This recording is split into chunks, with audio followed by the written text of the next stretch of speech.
preparando essa aula aqui para vocês porque a gente não vai conseguir ter tão cedo uma aula presencial, né? Então, assim, eu fiz esse vídeo aqui para vocês e queria dizer assim que fiz com muito carinho, tá?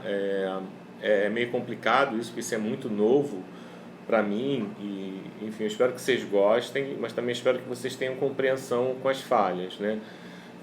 Tudo isso aqui eu fiz em casa, com os aparelhos que eu tenho em casa, enfim. Então, eu espero que vocês compreendam que não é uma coisa muito profissional, tá? Queria falar que eu estou morrendo de saudade de vocês, né? Eu estou gravando essa aula aqui a domingão mesmo, né? Olho para a rua e não tem ninguém ali, não vejo ninguém conversando, ninguém andando, ninguém fazendo nada, ou seja, está todo mundo em isolamento. Espero que vocês também estejam em quarentena, tá? Mais uma vez, gostaria que vocês tivessem paciência comigo, tá legal? E, enfim, essa aula vai ser uma aula assim, sobre tabela periódica, que a gente conversou, que a gente iria fazer uma revisão sobre vários assuntos, vocês lembram disso? E além disso, eu vou postar essa aula lá no Moodle, o link dela, eu vou carregar no YouTube, vou postar essa aula no Moodle do colégio e vou fazer um fórum para a gente poder discutir mais essa aula. Não esquecendo também que o assunto que a gente viu anteriormente, que foi isomeria, lembra? Eu também postei um fórum lá para gente discutir. Já tiveram algumas pessoas, acho que só a Luana fez uma pergunta, eu já respondi, tá, Luana? Se você for lá, e aí vocês fiquem à vontade para ir lá no fórum e a gente estabelecer essa relação de comunicação aluno-professor lá pelo fórum, tá bom? Então vamos lá, deixa eu botar a coisa aqui para andar. A apresentação que eu fiz para vocês foi de PowerPoint, né? Vocês estão vendo a tela do meu iPad, né? E aí eu queria falar para vocês o seguinte. Começando assim pela tabela periódica, pessoal, eu queria mostrar para vocês aqui uma organização nada convencional, né, dos elementos químicos, né, em um determinado prédio. Esse prédio aqui parece até com aquele Museu do Amanhã em alguma coisa, né? E isso é uma organização. Você percebe que aqui você tem os elementos agrupados, né, em determinadas colunas, outros que seguem determinados corredores. A tabela periódica, galera, nada mais é do que uma organização, né? Quando a gente fala tabela periódica moderna, a gente está falando de uma organização que a gente tem hoje, que é a última organização. Ele é o último modelo de organização dos elementos dentre um caminho de outros modelos que historicamente foram evoluindo até chegar ao que a gente tem, até chegar naquilo que a gente tem hoje, né? Então, assim, essa tabela periódica, né, como eu tinha falado, e aqui está descrevendo perfeitamente, né, é a elaboração essencial do trabalho de várias pessoas que contribuíram ao longo de vários anos, né? Mas por que, se a gente olhar historicamente, por que a necessidade de uma organização? Não sei se vocês sabem, mas lá para o ano de 1780, a gente não tinha um conceito de elemento químico. Quer dizer, não tinha um conceito de elemento químico como a gente tem hoje. Lá para 1780, né, os cientistas, a comunidade europeia da época ainda achavam que a matéria era feita de apenas 4 elementos. Essa é uma concepção de formação da matéria aristotélica, né, que são os 4 elementos que até hoje a gente tem uma noção, a gente tem uma ideia de quais são esses elementos. Tem filmes de ficção, a coisa mais fantasiosa, né, que são os elementos terra, fogo, água e ar, né? Só que com o tempo, né, e com o desenvolvimento da técnica, né, os cientistas na época, né, eles perceberam que isso não explicava o mundo, a composição do mundo. Por quê? Porque vários elementos foram surgindo. Pra você ter uma ideia aqui, eu tenho um gráfico onde a gente percebe a evolução da descoberta dos elementos. Veja você, passando de mais ou menos uns 12, 13, lá para 1700, né? Até chegar quase aos dias de hoje, com um total de 118. Aqui não está nem atualizado.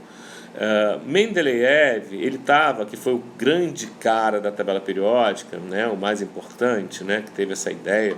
Ele estava aqui, o trabalho dele foi elaborado e divulgado, né? Exposto ao público, mais ou menos aqui, por volta de 1875, tá vendo? quando na época a gente ainda tinha pouco mais de, ou pouco menos, de 70 elementos. Como eu falei, hoje a gente tem 118 elementos. Só para você ter uma ideia, fugiu aqui a tela, só para você ter uma ideia, pessoal, olha aqui, ó, a partir desse número aqui, que é mais ou menos um número de 92, se eu não me engano, né? Você tem os elementos sintéticos. O que significa isso? São elementos que foram produzidos pelo homem, tá? Que na verdade existe uma coisa chamada estabilidade de elementos. Então, só para a gente ter uma ideia, os elementos naturais vão até o urânio. A partir do urânio, todos eles são elementos sintéticos, né? Eles são não naturais, né? Eles são artificiais. Foi o ser humano, foi o homem que montou, que produziu, né?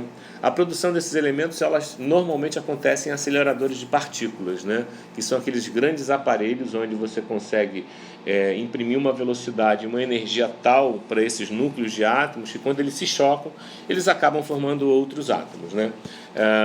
Veja você, aqui eu tenho uma tabelinha, né? Antes eu tinha um gráfico, aqui eu tenho uma tabelinha onde a gente tem um número de elementos químicos conhecidos, ó, pelo século, tá vendo? Até a gente chegar aqui no século 20, 112, o século 21, você pode até escrever aí, se você quiser, eu deixei esse material lá no Moodle também, né?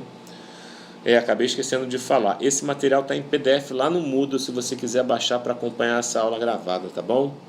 Então, veja, no século 21 a gente teria 118 elementos, que é a última posição que a gente tem em relação à descoberta de novos elementos, né? Tem uma coisa muito interessante aqui, que eu vou clicar e vou mostrar para vocês, que é esse filmezinho aqui no YouTube, vai demorar um pouquinho para carregar, ó, que seria um timeline da tabela periódica. O que é isso? Ele começa em 1723, deixa eu ver se ele começa em 1723, não, 1718, deixa eu ampliar a tela aqui. Ele começa em 1718, né, e vai até os dias atuais. Você observe que em 1718 só tinha 11%, olha lá, ó, 11% do total de elementos na tabela periódica. 3 elementos. Era o ferro, muito conhecido por causa dos processos metalúrgicos, cobre, ouro, prata, mercúrio, que em inglês era chamado de quicksilver, prata ligeira, né? Chumbo, estanho, antimônio, arsênio, muito utilizado nos venenos, fósforo, enxofre, carbono.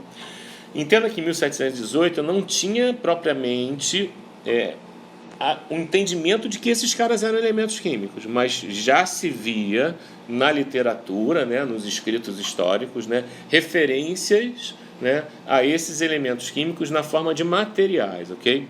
Vou colocar para vocês aqui, ó, como é que isso foi evoluindo.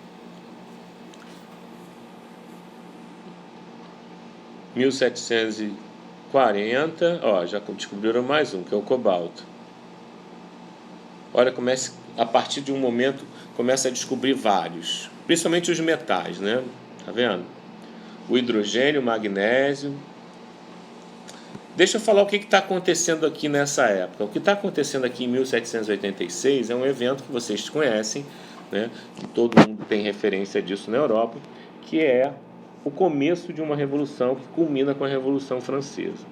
Essa Revolução Francesa, enfim, todas as revoluções que aconteceram nessa época também vinham por conta, né, do desenvolvimento da ciência e dos aparelhos, né, de medição. Quando você desenvolve esses aparelhos, eles ficam mais precisos, galera, o que acontece? Você começa a enxergar melhor o mundo.